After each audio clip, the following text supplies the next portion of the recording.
Hello, I'm Disgruntled Danny. Welcome to Woke Watch. If you've seen this channel before, you'll know I spend a lot of time openly mocking the overly PC, hypersensitive screaming people who go through their entire lives desperate to be offended by fucking everything. And in a previous video, someone left a comment saying you should call it Woke Watch. So that's what this video, or possibly series of videos, is about.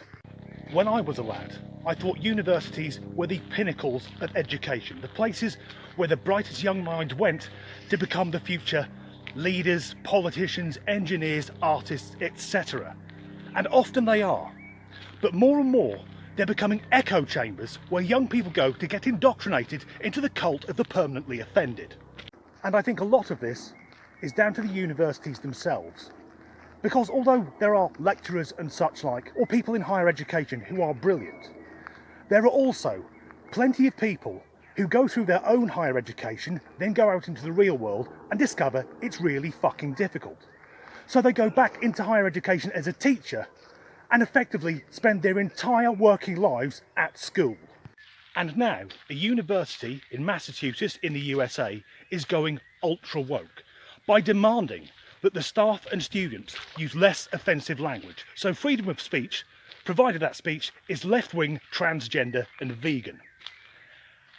And they're banning certain terms and giving replacement ideas. So I'm going to pick them apart using logic and reason.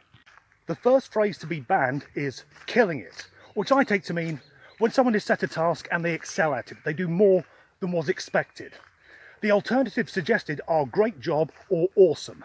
So why has killing it been banned? Well, it's because you should be able to give praise without such violent mental imagery. Fucking grow up.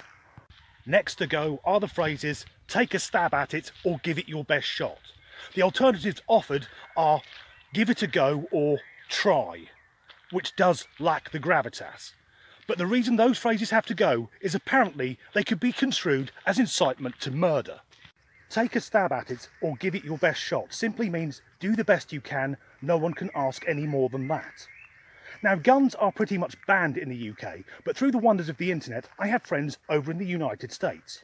However, if I said to one of my American friends, give it your best shot, I would not be implying that they fit a bump stop to their AR-15 and walk into a crowd of people on full auto.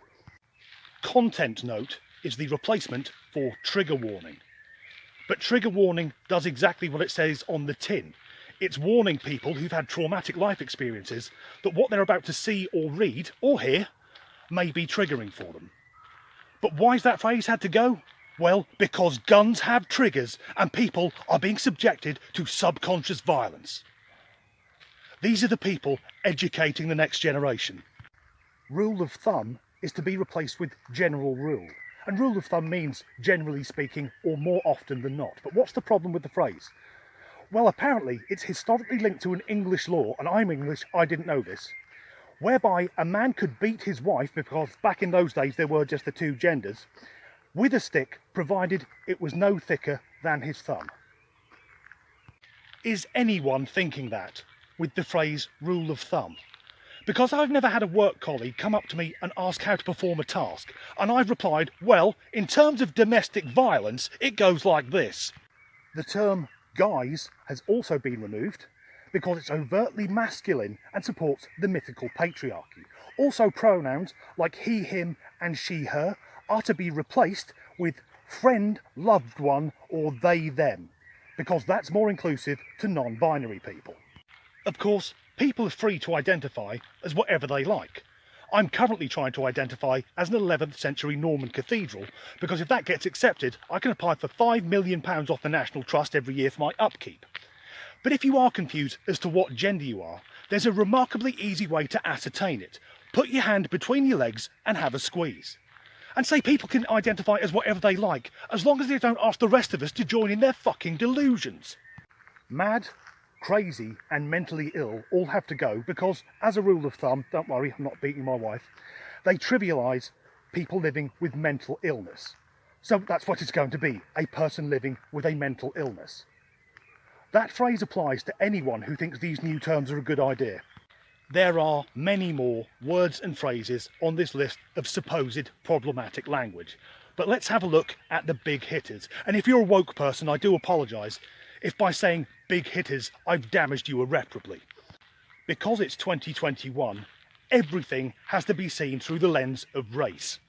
And the brilliant academics at the Massachusetts University are using the term outdoor dining to replace the harmful, the dated, the racist word picnic.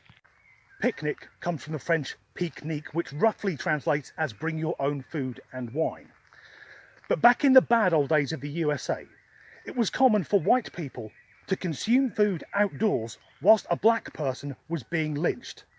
So apparently, picnic is a metaphor for racially motivated homicide.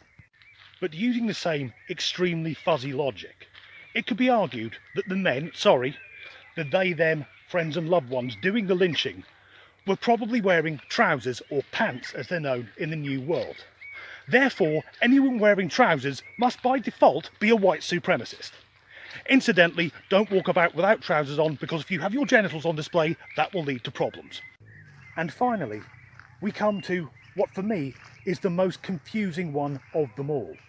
The university wants to remove the term African American. Is that problematic? I genuinely don't know.